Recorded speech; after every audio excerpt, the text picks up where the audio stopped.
Sabdo Palon merupakan tokoh berilmu tinggi penasihat dari Raja Majapahit terakhir Brawijaya kelima. Hal ini disebutkan dalam serat Dharma Gandhul. Di kitab Kesusastraan Jawa karya Ki Kalamwidi ini juga disebutkan kalau Sabda Palon merupakan sosok yang sama dengan tokoh pewayangan bernama Semar atau Manikmaya yang telah ada sejak ribuan tahun lalu.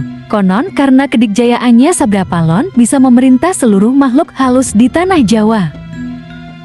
Sehingga konon sosok Sabda Palon ini juga merupakan makhluk gaib yang menjadi pelindung dan penjaga raja-raja di tanah Jawa sejak 525 tahun sebelum Masehi. Sang Sabda Palon ini juga disebut-sebut dapat membuat kawah air panas di atas sejumlah gunung berapi di tanah Jawa bergolak.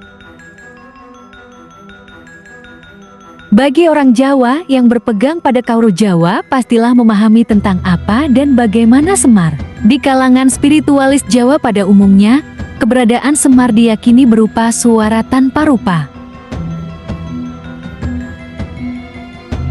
Secara khusus bagi yang memahami lebih dalam lagi, keberadaan Semar diyakini dengan istilah Mencolo Putro, Mencolo Putri, artinya dapat mewujud dan menyamar sebagai manusia biasa dalam wujud berlainan di setiap masa.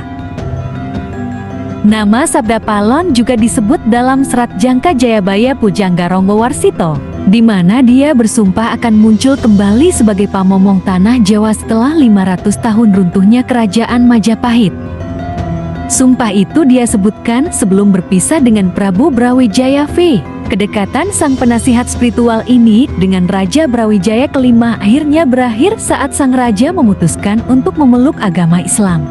Salah satu syairnya atau pupuhnya memuat ramalan tentang kehancuran Islam di tanah Jawa dan adanya malapetaka pasca 500 tahun keruntuhan Majapahit. Dalam serat Sabda Palon, ramalan kehancuran Islam ditulis dalam pupuh Pepestina usatekan janji yen wis jangkep 500 warsa kepetung zaman Islam musna bali marang ingsun, game budi madek sawiji, takdir nusa sampai kepada janji, jika sudah genap 500 tahun, terhitung zaman Islam. Musnah kembali kepadaku, agama budi berdiri menjadi satu.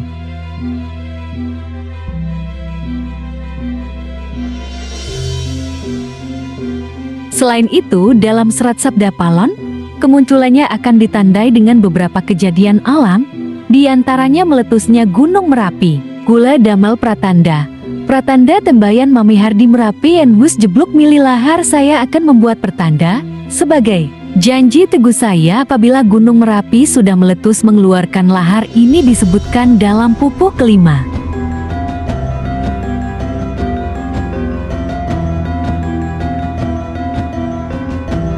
Lalu akan gempa bumi dahsyat yang dijelaskan pada pupuh ke-15. Lindo Ping Pitu Sadina karya Sisaing Sujanmi terjadi gempa bumi 7 kali dalam sehari.